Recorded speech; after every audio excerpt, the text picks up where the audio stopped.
Саламатсыңарбы балдар? Кутмандуу күнүңөр менен.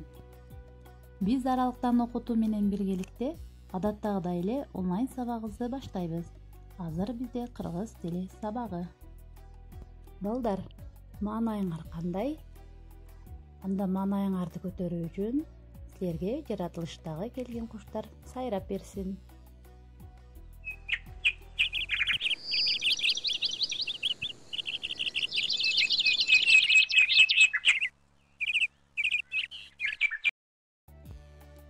Балдар, куштардын сайраганы маанайыңарды көтөрдүбү?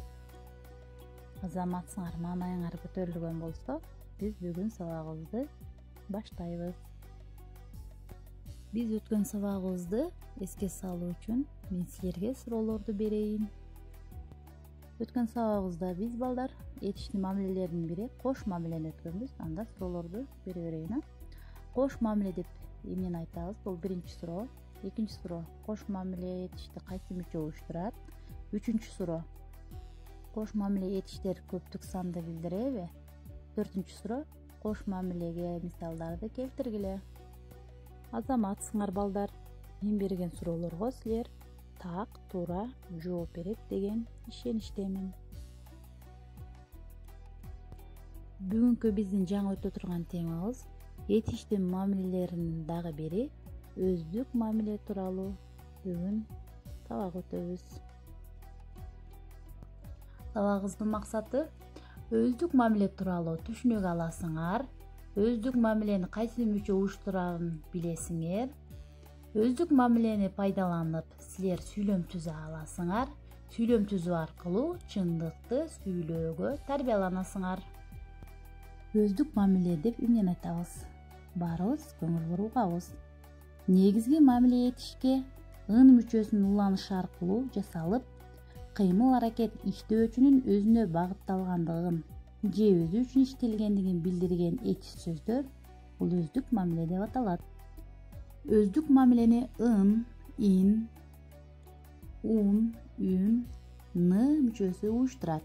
Мисалы: ач, ын, ачын, ки, ин, кийин, көр, үн, көрүн, жуун, жуун, таран, таран, бас, ын, улан, улан, бак, ын, багын болуп тыбыштык түзүлүштө өзгөрө берет. Кын мүчөсү өзгөрдү, к тыбышы г тыбышына өттү.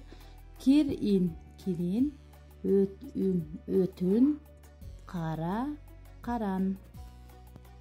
Өздүк мамиленин ын, ны мүчөсүнөн кийин этиштин ар кандай мүчөлөрү улана берет.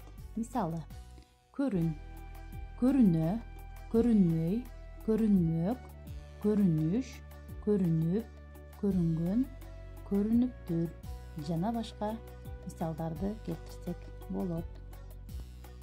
Түзүлгөн сүйлөмдөргө маани беребиз. Мисалы: Гүлнара эжем апамдын шаарга келишин өтүндү. Бул сүйлөмдө бизге өздүк мамилени билдирип жаткан өтүндү деген сөз өздүк мамиленин ын мүчөсүнөн түзүлүп жатат. Демек, эмне кылды? Өтүндү. Жаңы өтүлгөн сабагыбызды бышыктоо үчүн мен силерге 2 тапшырма берейин. Төмөндөгү берилген сөздөргө силер өздүк мамиленин ын, ны мүчөсүнөн кийин этиштин ар кандай мүчөлөрүн улагыла. Экинчи тапшырма балдар силерге. Төмөндүкү сүрөттөрдү карап, этиштин өздүк мамилесин катыштырып, сүйлөмдөрдү түзгүлө. Берилген тапшырмаларды аткарып, мага тартып жибергиле балдар. Анда эмесе балдар, бүгүнкү сабакты жыйынтыктайбыз. Сабакты жыйынтыктоо үчүн мен силерге төмөнкүдөй суроолорду берейин. Биринчи: өздүк мамиле деп эмнени айтабыз? Экинчи: өздүк мамилени кайсы мүчөлөр уюштурат? Үчүнчү: өздүк мамиленин ын, ны мүчөсүнөн кийин этиштин ар кандай мүчөлөрү улана береби? Демек, мен берген суроолорго жооп беребиз балдар. Эми окуучуларым, силер үйгө тапшырма алгыла. Үйгө тапшырма 457 көнүгүү. Демек, 457 көнүгүүнүн мазмунунда мындай дептир: чекиттин ордуна өздүк мамилени уюштуруучу мүчөнү коюп жатат экенсиңер балдар. Көңүл бурганыңарга чоң рахмат. Кийинки сабакка чейин саламатта тургула.